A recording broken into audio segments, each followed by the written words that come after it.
صل وسلم على سيدنا ومولانا محمد وعلى آله وصحبه أجمعين. سبحانك لا علم لنا إلا ما علمتنا إنك أنت العليم الحكيم.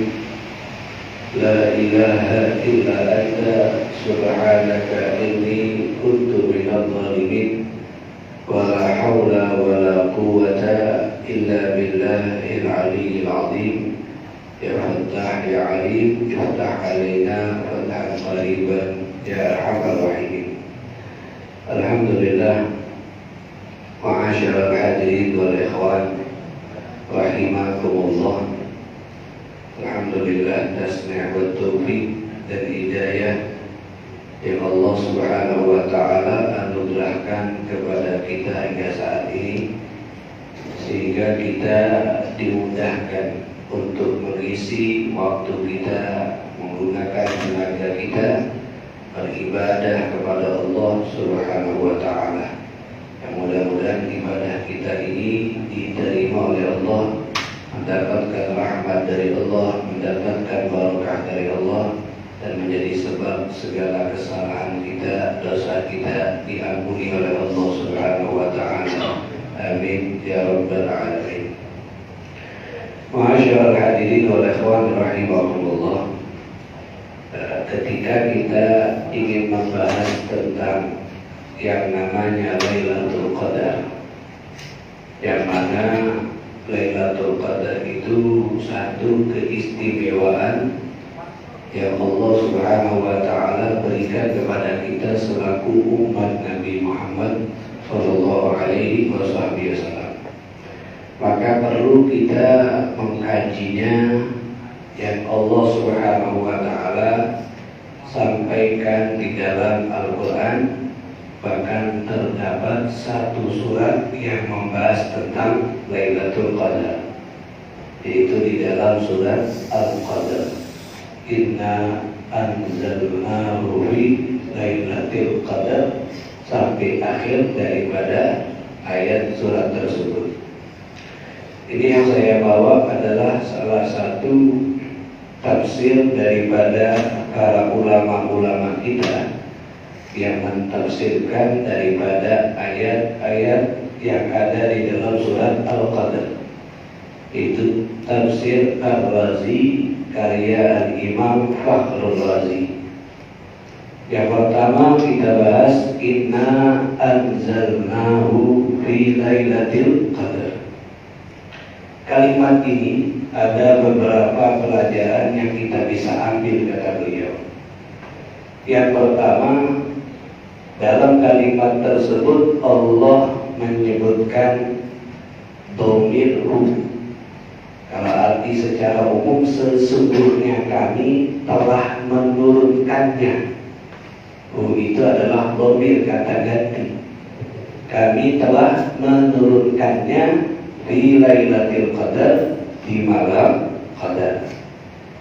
Sepakat para ulama tafsir, yang dimaksud hu, yang dimaksud kata ganti di situ adalah Al-Quran. Jadi ketika Allah mengatakan Inna anzalnahu, maknanya Inna anzalna Al-Quran. Sesungguhnya kami telah menurunkan Al-Quran di Lailatul Qadar. Akan tetapi Allah tidak menjelaskan penyebutan Al-Quran di dalam kalimat tersebut.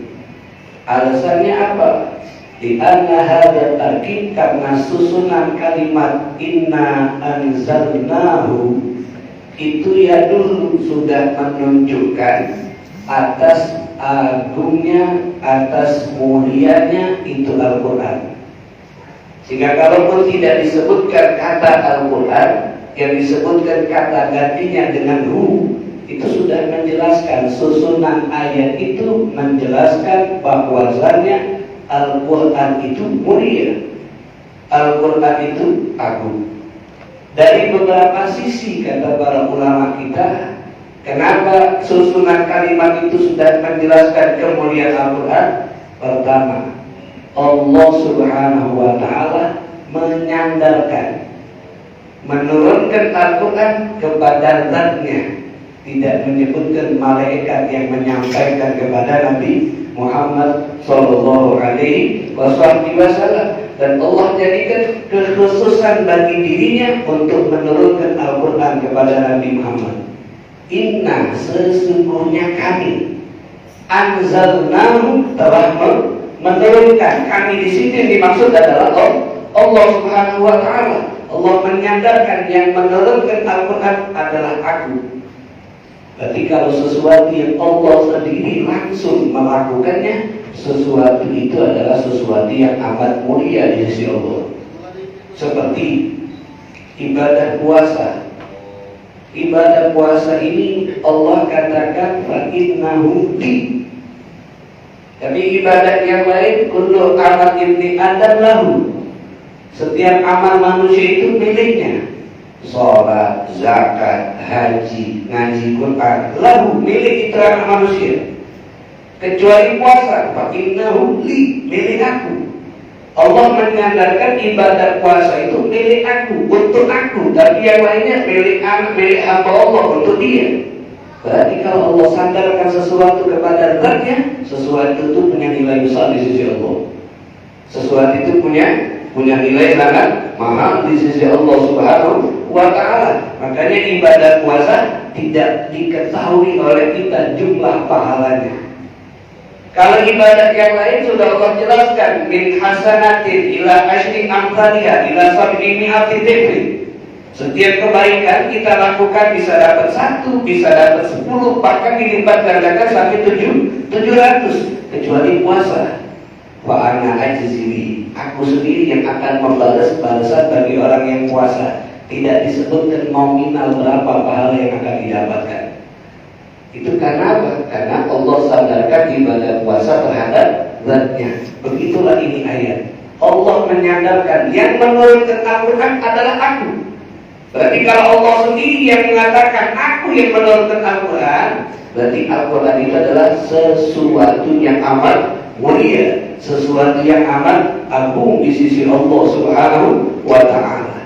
Itu alasan kenapa tidak disebutkan Al-Quran, yang disebutkan dengan kata ganti hu, karena sudah menjelaskan akan kemuliaan, akan keagungan daripada Al-Quran tersebut. Alasan yang kedua, walaupun tidak disebutkan kata Al-Quran di dalam kalimat itu sudah memberikan satu penjelasan kepada orang yang membacanya, tahu yang dimaksud adalah Al-Quran. Karena banyak di dalam Al-Quran itu ada yang tidak disebutkan namanya, tapi orang paham siapa tujuannya. Seperti masalah Abu Jahal. Abu Jahal itu tidak disebutkan namanya, disebutkan dengan kata gantinya, tapi orang-orang memahami yang dimaksud adalah Abu Jahal. Seperti lagi dalam ayat yang ada dalam surah Al-Waqiah, walaula idza balagatil hulqum, balagatil hulqum, ketika sudah sampai ke kerongkongan. Yang dimaksud di sini adalah ruh. Kalimat ruhnya tidak disebutkan, tapi orang paham, kalau sudah sampai ke kerongkongan dari bawah ini yang dimaksud adalah ruh yang ada di dalam tubuh manusia. Itulah alasan juga kenapa Al-Quran tidak disebutkan, sebab sudah diketahui oleh orang-orang bahwasanya yang turun di Lailatul Qadar adalah Al-Quranul Karim. Yang ketiga alasannya kenapa tidak disebutkan Al-Quran, karena ta'zimul waqt, mengagungkan, memuliakan waktu yang Allah turunkan Al-Quran. Karena Lailatul Qadar waktu yang paling mulia, sehingga tidak perlu disebutkan Al-Quran, sudah menjelaskan tidak ada tempat, tidak ada waktu, tidak ada ciptaan yang menjadi mulia kalau di dalamnya tidak ada yang mulia. Waktu itu menjadi mulia karena ada sebab yang membuat dia mulia. Tempat itu menjadi mulia karena ada sebab yang membuat dia mulia. Seseorang itu menjadi mulia karena ada sebab yang membuat dia mulia. Pasti yang membuat tempat itu sesuatu yang lebih mulia dari waktu, lebih mulia dari tempat, lebih mulia dari orang. Yang jelas adalah Al-Quran. Makanya malam Lailatul Qadar menjadi mulia karena turun Al-Quran. Bulan Ramadan menjadi mulia karena turun Al-Quran. Tempat rumah yang dibacakan Al-Quran jadi mulia, terang rumah tersebut dijaga oleh Allah Subhanahu Wa Taala. Bahkan kita pun Nabi katakan khairukum man ta'allama al-Quran wa 'allamah, menjadi umat yang terbaik saat belajar Al-Quran dan mengajar Al-Quran. Bahkan benda yang remeh ketika berisbah, ketika bersandar kepada Al-Quran jadi mulia.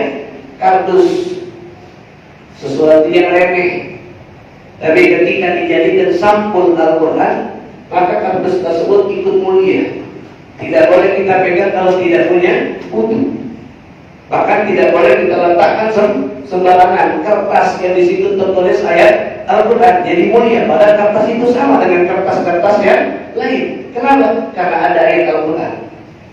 Segala sesuatu yang akan menjadi mulia kalau bersandar kepada Al-Quran Al-Karim. Sehingga alasan itulah 3 kata ulama tidak perlu Allah sebutkan Al-Quran dalam kalimat ini, karena sudah tahu bahwasanya di situ adalah Al-Quran dan menunjukkan tingkatan tinggi Al-Quran di sisi Allah Subhanahu wa Ta'ala.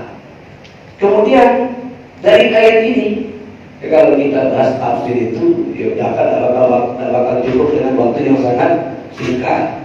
Karena apa? Karena hebatnya Al-Quran. Per huruf punya makna, per kalimat punya arti, bahkan susunannya itu punya arti.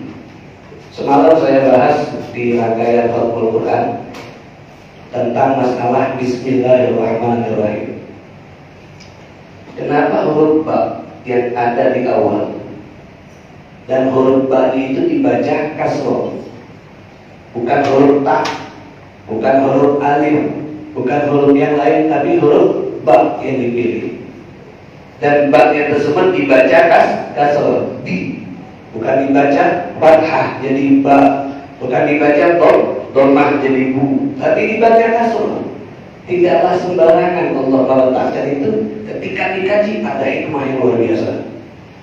Kenapa ba? Subhanallah. Al-Imam An-Nasafi dan ulama yang lain mengatakan, maka dalam kitab I'anatul Talibin dikatakan juga bahwasanya huruf ba itu huruf yang mudah diucapkan pakai bibir. Dan ketika mengucapkan huruf ba, maka bibir akan terbuka. Ba.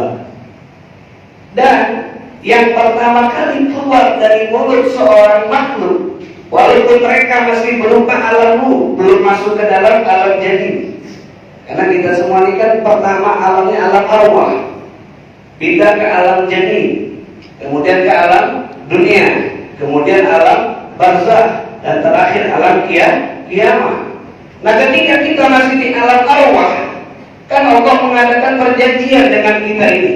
Dengan Allah mengatakan alastu birabbikum, bukankah aku ini adalah Tuhan kalian? Maka kita semua akan mengucapkan bala. Bala. Huruf yang pertama adalah huruf bala. Dan itulah kenapa dalam ayat Bismillahirrahmanirrahim huruf pertamanya adalah huruf ba. Dan huruf ba ini adalah kandungan semua makna ayat-ayat Al-Quran Al-Karim. Makanya kata Imam Al-Qushairi dalam kitab tafsirnya, ba itu adalah harfut tadmin, huruf yang mengandung semua makna-makna yang ada di dalam ayat Al-Quran. Semuanya sebab Allah. Adanya hukum sebabnya Allah, adanya orang jahat Allah, adanya orang baik Allah, adanya ini karena Allah, adanya ini karena Allah, tidak adanya ini karena Allah. Semuanya karena Allah Subhanahu wa Ta'ala. Dan itulah apa hebatnya ada huruf ba tersebut. Dan hebatnya lagi ba itu menjadi mulia karena ada titiknya, karena ada titik di bawahnya. Karena titik itu adalah pusat. Semua yang ada di Lauhul Mahfuz, titiknya adalah Allah Subhanahu wa Ta'ala. Tidak akan bisa terjadi apa yang di Lauhul Mahfuz kalau tidak ada Allah Subhanahu wa Ta'ala. Dan kenapa dibaca kasroh? Kasroh itu artinya pecah. Kasroh yang suruh kasrohkan, pecah artinya. Itu menjelaskan kalau orang yang ketika pecah hatinya, ketika sedih dirinya, mengadu sama Allah, maka dia akan berada di dalam lindungan Allah. Sebagaimana kata Allah Subhanahu wa Ta'ala, ana indakum kasirati qulubuhum min ajli. Aku akan ada di dalam diri orang yang hatinya pecah, hatinya sedih karena aku. Jadi hebat Al-Quran itu. Maka kalau kita kaji satu persatu luar biasa. Ini baru tentang hu yang ada di dalam kalimat inna anzalna hu bi lailatul qadar. Yang kedua, dalam kitab tafsir Razi ini yang dibahas di situ kenapa Allah menggunakan kalimat inna. Inna itu artinya sesungguhnya kami. Ketika kita jumlahnya lebih dari satu. Ada yang kalimat ini, ada inna, ada inni. Kalau inna sesungguhnya kami, kalau inni sesungguhnya aku. Dalam ayat yang lain Allah Subhanahu wa taala menggunakan ini, seperti inni ja'ilun fil ardi khalifah. Aku telah menjadikan di muka bumi ini khalifahnya aku. Ada juga dalam ayat yang lain juga menggunakan ini. Tapi juga dalam ayat-ayat yang lain Allah menggunakan inna, seperti ini, inna anzalnahu, inna nahnu nazzalna dzikra, inna arsalna nuha, inna a'tainaka kautsar. Ada ini, ada inna. Berarti ketika Allah menggunakan inna sesungguhnya kami, apakah kami di situ yang dimaksud jumlahnya banyak?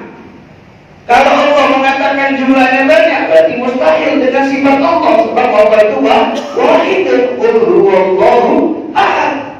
Mustahil bagi Allah kalau Allah menggunakan kami di situ jumlahnya banyak, mustahil. Terus kenapa Allah menggunakan inna, bukan menggunakan ini, aku? Alasannya kata para ulama kita dalam kitab tafsir, ya tafsir Razi, yuradu bi at-ta'dil. Karena kami di sini yang dimaksud oleh Allah adalah pengagungan. Sebagaimana kalau kita ngomong ketika ingin ngomong sama orang banyak, jadi keputusan dari saya sendiri, kami telah memutuskan. Yang ngomong satu orang, keputusan itu dari dia setelah musyawarah dengan yang lain. Tapi dia ngomong, kami telah memutuskan bahwasanya ini. Padahal yang ngomong dia, keputusan dia yang buat, tapi dia mengucapkan dengan kata kami. Itu maknanya apa? Ta'zim. Satu wibawa dari dia untuk orang yang mendengar itu jadi betul-betul perhatian. Untuk orang yang mendengar jadi betul-betul perhatian. Itulah yang Allah maksud. Kami, bukan jumlahnya banyak, tapi Allah sendiri, supaya yang mendengar itu perhatian. Oh, ini hal yang besar, ini hal yang agung di sisi Allah Subhanahu wa ta'ala. Makanya disebut dengan kata inna, bukan dengan ini. Kalau dengan ini kan hal yang sepele, aku. Karena aku itu menjadi obrolan sehari-hari. Tapi kalau untuk hal yang formal, untuk hal yang sifatnya resmi, pasti kebanyakan ngomong adalah kami. Itu yang dimaksud oleh Allah Subhanahu wa ta'ala. Kemudian apa makna Al-Quran diturunkan di Lailatul Qadar? Padahal kita tahu Al-Quran itu diturunkan kepada Nabi Muhammad nujuman bertahap. Tapi di situ Allah menggunakan kami telah menurunkan Al-Quran di Lailatul Qadar. Di sini ada beberapa makna, beberapa alasan kata ulama. Pertama, Al-Imam Asy-Syi'ti mengatakan permulaan turunnya Al-Quran di Lailatul Qadar. Permulaan turunnya Al-Quran di Lailatul Qadar. Kenapa? Karena nanti Nabi Muhammad pertama kali dilantik menjadi Rasul oleh Allah Subhanahu wa ta'ala di bulan Ramadan. Maka itulah sebab kenapa di malam 17 Ramadan dijadikan sebagai malam peringatan Al-Quran. Maknanya Al-Quran di Lailatul Qadar secara sekaligus. Sekaligus maknanya 30 juz dari Lauhul Mahfuz turun ke langit dunia. Namanya Baitul Izzah. Nah, dari Baitul Izzah ini turun ke Nabi Muhammad dengan para malaikat Jibril bertahap, kurang lebih 20 tahun, ada yang mengatakan 21, ada yang mengatakan 22, sampai wafatnya Rasulullah Shallallahu Alaihi Wasallam. Nah, yang pertama kali turun kepada Nabi dari ayat Al-Quran yang kita tahu Iqra bismi rabbikal ladzi khalaq, itu terjadinya di bulan Ramadan pada malam 17 Ramadan. Ada yang mengatakan seperti itu sehingga itu yang dijadikan kenapa kita ini memperingati nuzul Quran pada malam 17. Padahal Allah tidak menyebutkan nominal, tidak menyebutkan waktunya kapan, tapi Lailatul Qadar. Karena Lailatul Qadar tidak ada yang mengetahui. Itu makna apa Allah Subhanahu wa taala turunkan Al-Qur'an secara sekaligus semuanya diturunkan pada Lailatul Qadar. Tepatnya lagi Allah jelaskan dengan ayat Syahrul Ramadan alladzi unzila fihil Qur'an. Kemudian apa yang dimaksud daripada Lailatul Qadar itu? Lailatul Qadar ini banyak ulama kita mengartikan bahwasanya pertama Lailatul Qadar itu adalah malam yang mulia. Diambil daripada kata Al-Qadr. Al-Qadr itu maknanya Lailatul Azamah wa Syaraf, malam yang agung, malam yang mulia. Sehingga ketika ada orang mengatakan fulan qadru inda fulan, dia ini punya kemuliaan di sisi orang lain. Itu kalimat qadrnya, punya kedudukan, punya kemuliaan. Makanya ketika ayat Lailatul Qadar khairun, lebih baik. Malam ini punya kedudukan lebih tinggi di sisi Allah, sehingga lebih baik daripada 1000 bulan. Ada yang mengatakan bahwasanya kenapa itu malam disebut malam yang agung? Karena orang yang menghidupkan malam itu dengan berbuat taat, maka orang itu akan menjadi orang yang punya kedudukan tinggi di sisi Allah, punya kemuliaan di sisi Allah Subhanahu wa ta'ala. Dan perbuatan-perbuatan yang dikerjakan di malam tersebut itu bukan perbuatan yang biasa, tapi itu perbuatan yang mulia di sisi Allah Subhanahu wa ta'ala. Ada juga yang mengatakan kenapa disebut Lailatul Qadar? Karena dari kata takdir, pada itu takdir. Jadi di malam itu Allah mentakdirkan apa yang akan terjadi kepada manusia. Maknanya Allah menampakkan apa yang terjadi kepada kita kepada malaikat. Rezekinya kita, apa yang terjadi, yang meninggal, yang hidup, yang ini, yang itu, Allah tampakkan kepada malaikat yang menjalankan tugasnya di malam tersebut. Itu dikatakan Lailatul Qadar. Ada juga yang mengatakan Lailatul Qadar ini malam Lailatul Qadar, malam yang sempit. Jadi Qadar artinya artinya sempit. Kenapa disebut malam sempit? Karena bumi sempit pada malam tersebut, sebab semua malaikat turun ke atas muka bumi ini. Semua malaikat terus ke atas muka bumi ini, sehingga bumi ini kelihatan jadi kecil dan sempit. Maka disebut dengan Lailatul Qadar. Ada juga yang mengatakan malam ini adalah malam yang sifatnya di situ Allah Subhanahu wa taala menampakkan kadar tingginya, kadar kemuliaannya terhadap hamba Allah Subhanahu wa taala. Dan malam ini kenapa Allah Subhanahu wa taala sembunyikan, tidak ditampakkan di malam 1 atau di malam 3, walaupun kita tahu Lailatul Qadar terjadi di malam 10 terakhir. Ada yang mengatakan di malam-malam ganjil, tapi hakikatnya tidak ada yang tahu kapan terjadi Lailatul Qadar. Setiap bulan Ramadan, setiap bulan Ramadan pasti ada Lailatul Qadar. Apakah di malam ganjil, apakah di malam genap, tidak ada yang tahu. Apakah di awal, pertengahan, atau di akhir, tidak ada yang tahu. Tugas kita bukan beribadah di malam tertentu, tapi kalau bisa setiap malam. Makanya sengaja Allah sembunyikan dengan beberapa alasan. Beliau tuh Allah Subhanahu wa taala bukan hanya menyembunyikan Lailatul Qadar, banyak yang Allah sembunyikan dari kita. Pertama, Allah menyembunyikan ridhonya di dalam setiap perbuatan taat. Tidak Allah jelaskan orang yang sholat dapat ridho aku, orang yang ngaji tidak. Allah sembunyikan, maknanya di semua perbuatan baik ada ridho Allah. Baik yang hukumnya wajib ataupun yang hukumnya sunnah, baik yang pahalanya besar ataupun pahalanya kecil, baik yang banyak dilakukan oleh orang atau yang disepelekan oleh orang. Selama itu perbuatan baik ada ridho Allah, karena Allah sembunyikan ridhonya. Banyak kisah-kisah berapa banyak orang yang mengerjakan perbuatan baik yang dianggap sepele, tapi di situ tidak dapat ridho Allah.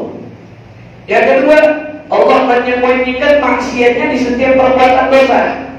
Bukan hanya orang berbuat dosa besar dapat murkanya Allah, bukan hanya orang berbuat maksiat yang sifatnya dosa besar dapat murka Allah, tapi bisa juga dosa kecil dapat murka Allah. Bisa juga masalah yang sepele daripada perbuatan dosa, di situ ada murka Allah. Kenapa Allah sembunyikan? Biar kita tidak mengentengkan dari perbuatan dosa. Ada apa dosa kecil juga dibaca taubat. Bukan masalah kisah taubatnya, tapi takut di pas perbuatan dosa tadi kita dapat murkanya Allah Subhanahu wa Ta'ala, dapat laknatnya Allah Subhanahu wa Ta'ala. Yang ketiga, Allah Subhanahu wa Ta'ala menyembunyikan, mengijabahkan doa. Allah katakan Allah akan ijabah doa kita, tapi Allah sembunyikan makna ijabah tadi. Kenapa? Biar kita tidak jenuh dalam dosa, biar kita tidak pernah menyerah di dalam berdoa, biar kita tidak pernah putus asa di dalam meminta kepada Allah Subhanahu wa Ta'ala. Karena kita tidak dipastikan kalau kita berdoa Allah ijabahkan. Ijabah itu sesuai permintaan kita, tidak. Makna ijabah itu luas, makanya Allah sembunyikan makna ijabah biar kita tidak pernah menyerah dalam doa, tidak pernah putus asa dalam berdoa, tidak pernah henti di dalam berdoa. Sebab makna ijabah itu sangat luas. Begitu juga Allah Subhanahu wa Ta'ala menyembunyikan diterimanya taubat kita oleh Allah atau tidak, supaya kita ini tidak pernah henti-henti bertaubat kepada Allah Subhanahu wa Ta'ala, tidak pernah menyerah pasrah untuk kita bertaubat kepada Allah, termasuk Lailatul Qadar. Kenapa disembunyikan? Biar bisa setiap malam Ramadan kita hidupkan dengan ibadah, dan biar juga setiap malam Ramadan kita jauhkan daripada perbuatan dosa. Ini alasan yang pertama. Alasan yang kedua, kenapa Allah sembunyikan? Ini yang hebatnya. Kata Imam Fakhrul Razi, coba kalau kita merenung kata beliau, ka'annahu ta'ala yaitu seakan-akan Allah itu menghendaki dengan ucapan inna anzalnahu fi Lailatul Qadar, dan disembunyikan kapan terjadinya Lailatul Qadar, seakan-akan itu Allah ingin mengatakan sama kita, lau adaitu Lailatul Qadar, kalau aku tentukan Lailatul Qadar terjadi di malam 11, atau aku tentukan terjadi di malam 17, atau aku tentukan terjadi di malam 21 atau malam 24, kalau aku tentukan Lailatul Qadar, wa ana alimun bitajasurikum ala maksiyah, dan aku mengetahui kalau kalian ingin melakukan maksiat di dalam tersebut, di dalam malam itu, mungkin syahwat kalian lagi naik, atau kalian kalah dengan nafsu kalian sehingga kalian melakukan maksiat di malam tersebut. Padahal kalian tahu ini malam Lailatul Qadar, malam yang mulia, maka dosa yang akan kalian dapatkan dengan maksiat itu lebih banyak, lebih hebat. Kenapa? Karena kalian berbuat maksiat, kalian tahu itu malam yang mulia. Kalian tak tahu itu malam yang mulia, sehingga aku takut kalian melakukan maksiat di malam yang kalian tahu malam yang mulia, akan banyak dosa yang kalian dapatkan. Rahmat Allah sama kita, sayang Allah itu dengan kita, tidak mau saat kita berbuat dosa, banyak dosa yang kita dapatkan, banyak siksa yang kita dapatkan. Kenapa? Orang yang berbuat dosa tahu itu waktu yang tidak layak untuk berbuat dosa, dia gunakan, maka dosanya akan lebih banyak. Makanya orang yang berbuat maksiat di bulan Ramadan tahu kemuliaan Ramadan, ya akan lebih besar dosanya. Seperti meremehkan bulan yang mulia, meremehkan waktu yang mulia. Begitulah alasan kenapa Lailatul Qadar aku sembunyikan. Aku takut kalau kalian ingin berbuat maksiat, tahu ini malam yang mulia, kalian masih berbuat maksiat, dosanya akan banyak kalian dapatkan.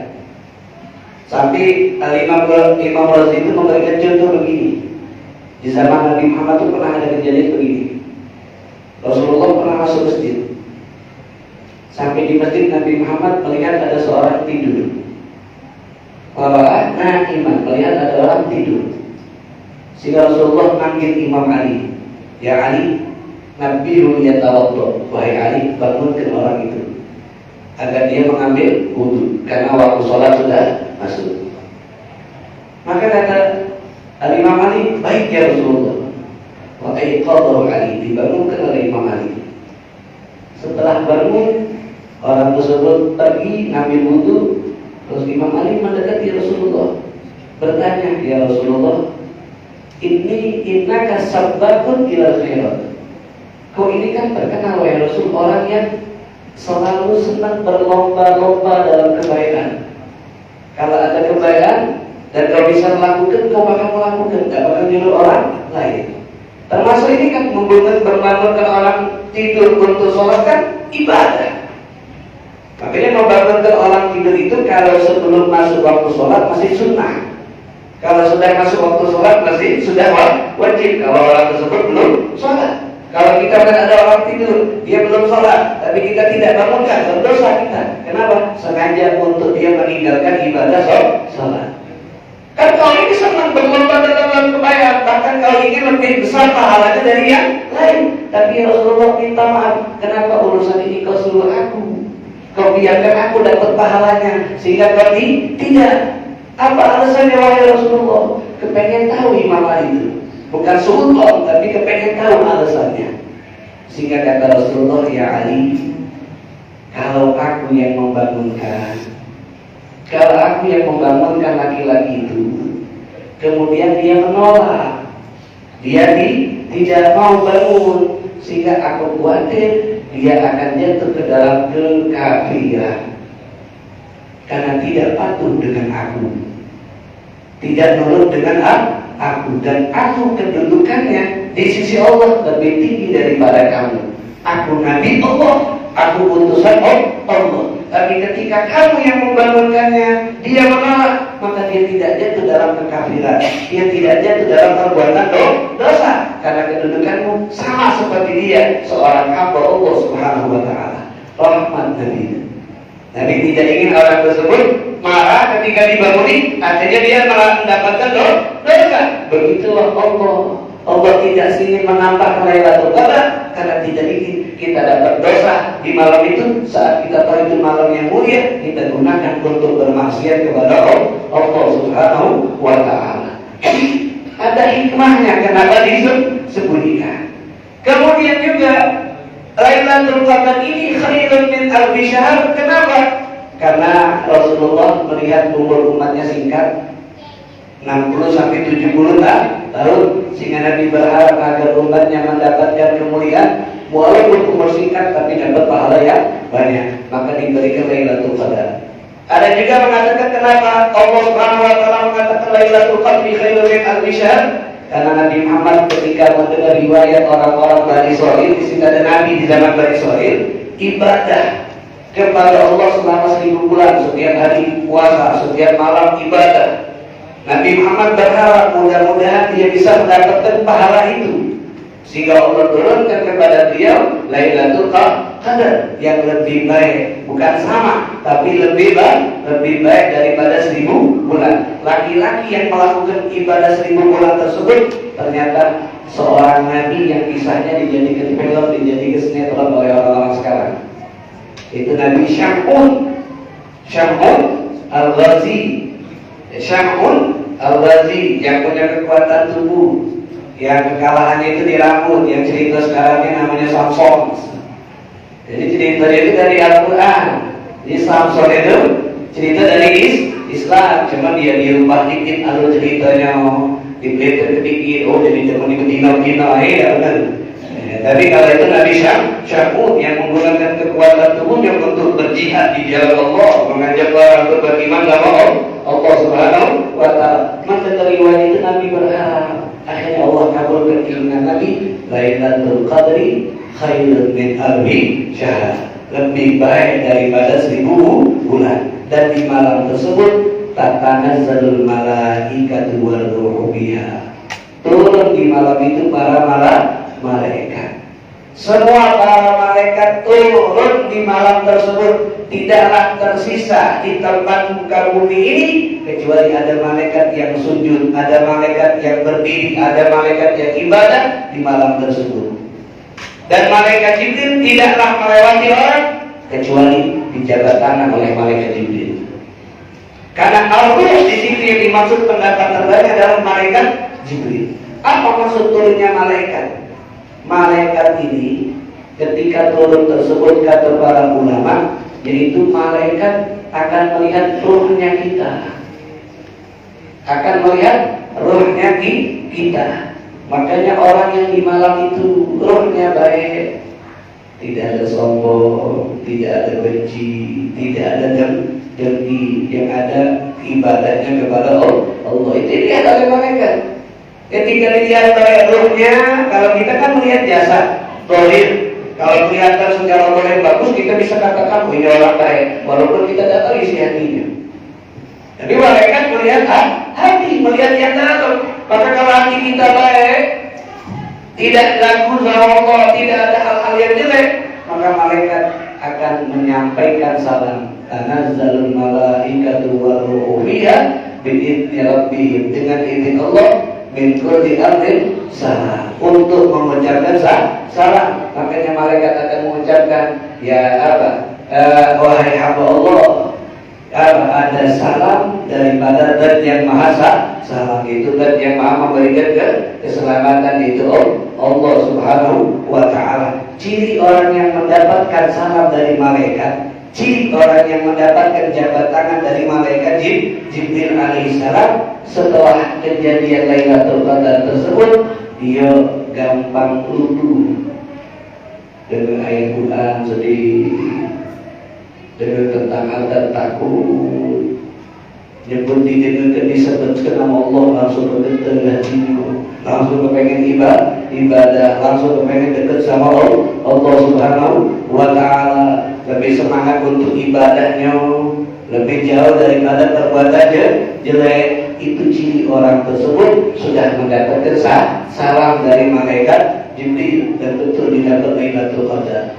Tapi kalau ada ngomong aku semalam dapat Lailatul Qadar, tapi habisnya sholat tidak, maksiat jalan, bukan Lailatul Qadar, Lailatul Qadar itu namanya. Jadi Lailatul Qadar itu bukan aku, alhamdulillah dapat Lailatul Qadar, semalam aku di model angin lalu. Tapi habisnya sholat Anda, apa iyo? Jadi depan Lailatul Qadar, dia bukan Lailatul Qadar. Karena ciri Lailatul Qadar, kata para ulama, iksya'ara jildu wa qalbu, getar, jadi takut, cepat takutnya sama Allah. Ketika disebut nama Allah, langsung dia ingat Allah, langsung dia cepat ingin ibadah kepada Allah. Wa jama'at ainah, dan gampang nangis. Gampang nangis, nangisnya bukan kehilangan diri, tapi nangis karena Allah subhanahu wa ta'ala. Dan itulah sebab apa? Seperti dijabat tangan oleh malaikat Jibril dan dapat salam. Ini secara sekilas tentang daripada Lailatul Qadar. Kalau kita kaji sangat-sangat panjang daripada Lailatul Qadar ini. Mudah-mudahan kita bisa dapat Lailatul Qadar. Mudah-mudahan kita mendapatkan kemuliaan di Ramadan ini, mendapatkan Lailatul Qadar. Amin amin ya rabbal alamin.